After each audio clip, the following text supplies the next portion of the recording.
ఎవరన్నా ఒక ముచ్చట చెప్పేకొచ్చాను, ఒక విషయం చెప్పేకొచ్చాను, విను.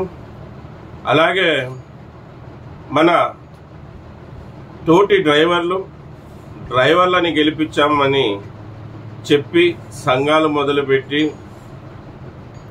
గత కొద్ది సంవత్సరాలుగా డ్రైవర్ల కోసం పోరాడిన డ్రైవర్ లీడర్లకి ఈ వీడియో ముఖాంతరం కొన్ని విషయాలు చెప్పాలని ఈ వీడియో ముందుకు వచ్చాను. ఖచ్చితంగా అర్థం చేసుకుంటారనే అనుకుంటాను. ఎందుకంటే వాళ్ళు ఒకటే అనుకున్నారు, ఒకటైంది. పాపం వాళ్ళు అనుకునేది కాలేదు. ఎందుకంటే వాళ్ళు పలానా పార్టీకి సపోర్ట్ చేశారు. పలానా పార్టీల గురించి వచ్చి బహిరంగంగా వీడియోలు పెట్టడం డ్రైవర్ల గ్రూపుల్లో, అలాగే వాయిస్ మెసేజ్లు పెట్టడం డ్రైవర్ల గ్రూపుల్లో. పలానా పార్టీ ఇది చేస్తామనింది, మనమందరం దానికి ఓటేయాలని చెప్పడం. ఆ మాటలకి నేను ఖండించి చెప్పడం జరిగింది. అన్నా, ఒక లీడర్ ఏ విధంగా ఉండాలంటే న్యూట్రల్గా ఉండాలి. ఆ పార్టీ కాదు, ఈ పార్టీ కాదు, ఏ పార్టీ కాదు, జనరల్గా ఉండాలి. ఏ పార్టీ అయితే అధికారంలో ఉంటుందో ఆ పార్టీతో డ్రైవర్ల హక్కులు ఇప్పించడం ఒక లీడర్ బాధ్యతగా ఉంటుంది. మళ్ళీ మీరు అది వదిలేసి పలానా పార్టీ ఓటేయండి అని చెప్పి మీరు దిగజారిపోయారు. మీరు డ్రైవర్లకి, మన డ్రైవర్ రంగానికి, అలాగే డ్రైవర్ కుటుంబీకులకి ఎంతో మోసం చేశారు. తప్పు. లీడర్ ఆ విధంగా ఉండరాదు. లీడర్ అనేటోడు అధికారంలో ఉన్న పార్టీతో, ఏ పార్టీ అయితే గవర్నమెంట్ ఫామ్ చేస్తుందో ఆ పార్టీతో డ్రైవర్ల కోసం పోరాడి వాళ్ళ హక్కులు ఇప్పించేవాడే లీడర్. కొన్ని డబ్బుల కోసం, మీ రాజకీయ లబ్ధి కోసం మీరు ఆ పార్టీలకు అమ్ముడుపోయి పలానా పార్టీకి ఓటేయండి అని చెప్పి ఈరోజు డ్రైవర్ల దృష్టిలో మీరు దిగజారిపోయారు. ఇప్పుడైనా మీరు చేసిన తప్పుని సరిదిద్దుకోండి. ఎందుకంటే ఎంతో గొప్ప వాళ్ళు మన డ్రైవర్లు, మిమ్మల్ని ఆదరిస్తారు. ఏమొస్తుందన్న, ఎంతో అనుభవం కలిగి ఎంతో ముందు చూపుతోనే చెప్పాను. మనం ఎప్పుడు కూడా డ్రైవర్లని గెలిపించకొచ్చిన లీడర్లం మనం జనరల్గా ఉండాలి, న్యూట్రల్గా ఉండాలి. మనం ఏ పార్టీలకి సపోర్ట్లు తెలియచేయకూడదు. మనం ఏ పార్టీ వస్తుంది అనేది నీకు తెలుసా, నాకు తెలుసా, అది అంతా భగవంతుడికి తెలుసు. మళ్ళీ ఈరోజు నువ్వు ముందుకొచ్చి వీడియో రూపంలో, వాట్సాప్లో వాయిస్ రూపంలో వచ్చి డ్రైవర్లని పక్కదారి పట్టించినావు. ఈరోజు నీ ద్వారా డ్రైవర్లు మోసపోయేకి ఎంతో అవకాశం ఉంది. మళ్ళీ ఇటువంటి పొరపాట్లు మళ్ళీ చేయొద్దు. చేసిన తప్పుని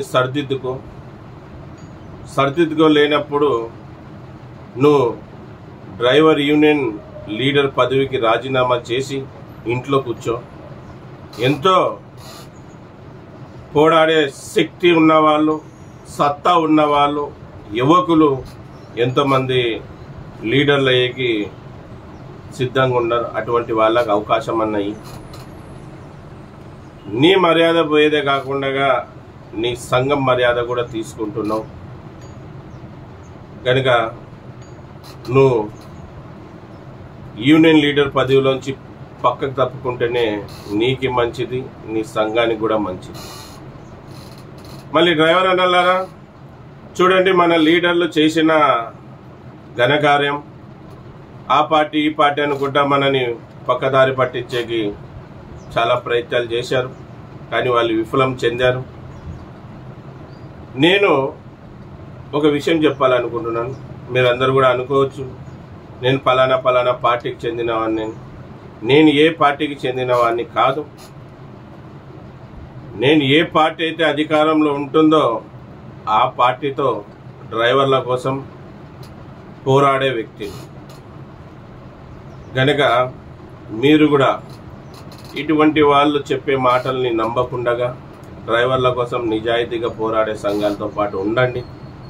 అప్పుడే మీకు మంచిది, మన డ్రైవర్ రంగానికి మంచిది, మీ కుటుంబీకులు కూడా మంచిది.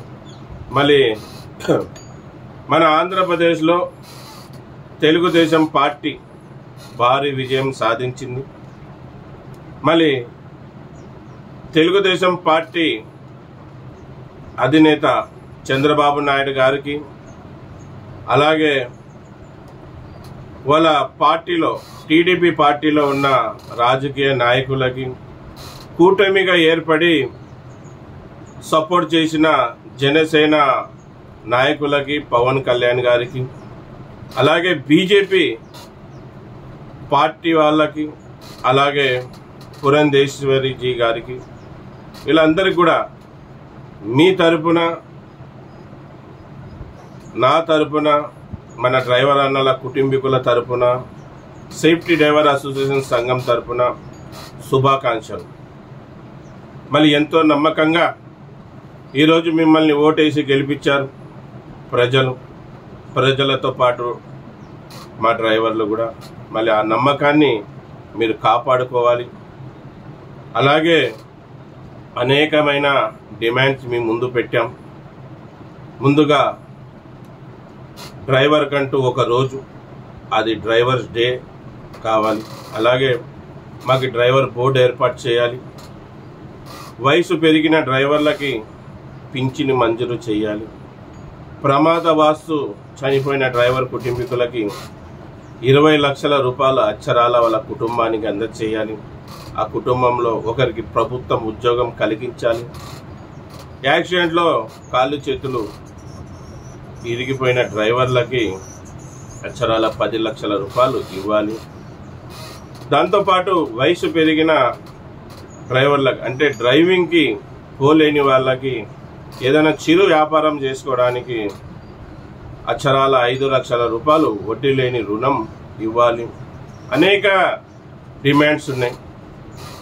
ఊరికి దగ్గరలో, సిటీకి దగ్గరలో డ్రైవర్ కాలనీ ఏర్పాటు చేసి డ్రైవర్లకు ఇవ్వాలి. అలాగే ప్రమాదవశాత్తు ఎక్కడన్నా వేరే స్టేట్లో చనిపోయిన డ్రైవర్లకి వాళ్ళ మృతదేహం వాళ్ళ ఊరికి చేరే విధంగా ప్రభుత్వమే చర్యలు తీసుకోవాలి. అనేకమైన చాలా డిమాండ్స్ వాళ్ళ ముందు పెట్టడం జరిగింది. అలాగే బీజేపీ ప్రభుత్వం తెచ్చిన నల్ల చట్టానికి వ్యతిరేకంగా ఎన్నో ధర్నాలు, రాస్తా రోకోలు చేసి ఆ బిల్లుని ఆపాం. ఆ బిల్లుని కూడా రద్దు చేపించాలి. ఈ విధంగా ఎన్నో మా డిమాండ్స్ ఉన్నాయి. అవన్నీ కూడా పూర్తి చేస్తారని మేము భావిస్తున్నాం. ఖచ్చితంగా మంచి నాయకుడు, మంచి పార్టీ, మంచి ప్రభుత్వం ఫామ్ చేసిన వాళ్ళు ఇవన్నీ చేస్తే రాబోయే రోజుల్లో కూడా మీకు మంచి భవిష్యత్తు ఉంటుంది. మళ్ళీ మీరు డ్రైవర్ల విషయంలో అలసటగిన నిర్లక్ష్యంగా ఉంటే మళ్ళీ రాబోయే రోజుల్లో మీకు కూడా ఇబ్బందులు తప్పదు. కనుక ఈ వీడియో ముఖాంతరాన ఇవన్నీ చేస్తారని ఆంధ్రప్రదేశ్లో విజయం సాధించిన టీడీపీ పార్టీకి నేను కోరుకుంటున్నాను. చూశారు డ్రైవర్ అన్న, ఈ విషయాలే చెప్పి మీ ముందుకు వచ్చాను. మళ్ళీ మీకు నచ్చినట్టయితే ఈ వీడియోని షేర్ చేయండి, లైక్ చేయండి. నచ్చకపోతే వదిలేయండి అన్న. ఇది మళ్ళీ నా పేరు ఎస్ అన్వర్ బాషా, ఆంధ్రప్రదేశ్ కర్నూలులో ఉంటాను. నేను ఒక డ్రైవర్ని, అలాగే సేఫ్టీ డ్రైవర్ అసోసియేషన్ సంఘానికి ఫౌండర్, అలాగే ప్రెసిడెంట్ అన్న. అందరికి మరోసారి నమస్తే, సలాం అలైకుం, జై భీమ్, జై హింద్, జై డ్రైవర్, జై డ్రైవర్.